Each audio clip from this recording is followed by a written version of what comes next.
I didn't even recognize her at first. Scrolling through Instagram while sipping cold coffee, I froze when a familiar figure flashed across my screen. There she was, my wife Emily. Sunlight dripping across her skin, the ocean sparkling in the background, her hair loose and wild from salt air. She was smiling, glowing in a way I hadn't seen in years. And beneath that photo, a caption burned into my eyes. My body, my choice. Waterwave sparkles #girlstrip. At first, I almost smiled. She deserved happiness, deserved time away from stress. But then the tag list caught my attention. Names I didn't know. And one I did. Ethan. Her ex. My thumb trembled as I scrolled through the comments. Heart emojis. Fire emojis. Compliments about how gorgeous she looked. And right there, from Ethan. Always radiant. Some things never change, red heart. My chest tightened as if invisible hands were pressing against my ribs. I reread the caption. My body, my choice. Why did it sound less like empowerment and more like defiance? Like a message aimed at me. She had told me it was a girls' trip. A chance to breathe, recharge, laugh with friends. She'd kissed me quickly before leaving, suitcase bumping down the driveway, promising she'd call every night. But the phone had stayed mostly silent. Bad signal, she said in brief texts. Too tired, she wrote another time. I wanted to believe her. God, I did. But Ethan's name ripped the ground out from under me.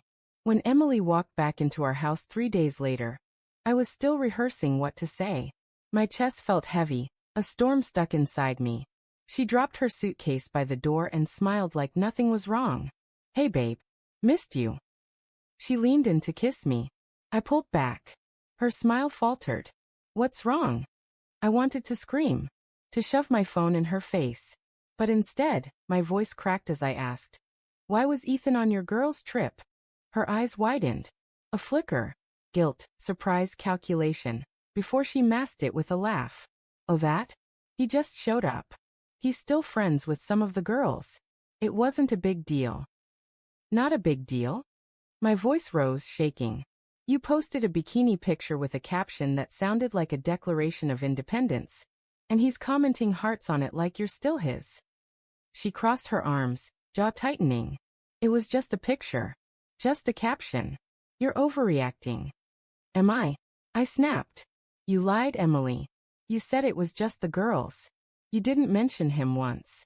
Not before. Not during. Not even after. Her silence was louder than any confession. That night, sleep was impossible.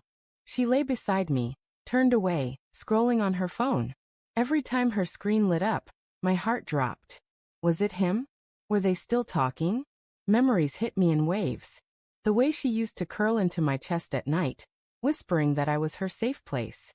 The promises we made under cheap fairy lights at our wedding reception. The way she cried when I held her hand after her mother passed. Were all those moments real? Or had I been blind this entire time? The next morning, I confronted her again. Tell me the truth. Did you meet him there? Or did you plan this with him from the start? Her eyes flashed with something sharp. What difference does it make? I went. I had fun. I don't need to justify every step I take. I stared at her, searching her face for the woman I married. The difference is trust. The difference is that I believed in you. And you broke that. She slammed her mug onto the counter. You're suffocating me. Always watching, always questioning. That's why I needed space. Space. The word echoed like a crack splitting through glass. So you found space with your ex? My voice was hoarse now. Was he the one who made you feel free while I sat here waiting for a text that never came? She didn't answer. For days, we moved around each other like strangers. Every conversation ended in tension. Every silence carried weight. I checked her social media obsessively, torturing myself with the possibility of new photos, new captions, new comments from Ethan. She deleted some posts, blocked comments, but the damage was already done. One evening, I caught her smiling down at her phone. That smile, the same one I saw in the bikini picture. Was it him? I asked quietly.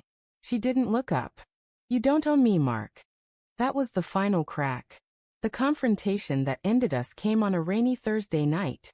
I had been staring at the ceiling for hours, listening to the steady patter of rain against the window, when I turned to her and asked, "Do you love him?"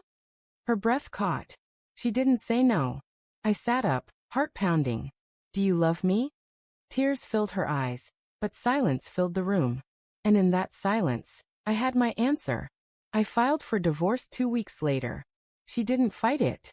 She packed her things quietly, the same way she used to sneak out of bed to get water in the middle of the night. Except this time she didn't come back. Our home became a museum of ghosts. The dent in the couch where she used to curl up with a book. Her handwriting on old sticky notes stuck to the fridge. Her perfume still clinging to the closet like a memory that refused to leave. Sometimes late at night, I still see that photo in my mind. The ocean, her glowing smile, the caption dripping with defiance. My body, my choice. She was right. It was her choice. But choices have consequences. And the consequence of hers was the death of us.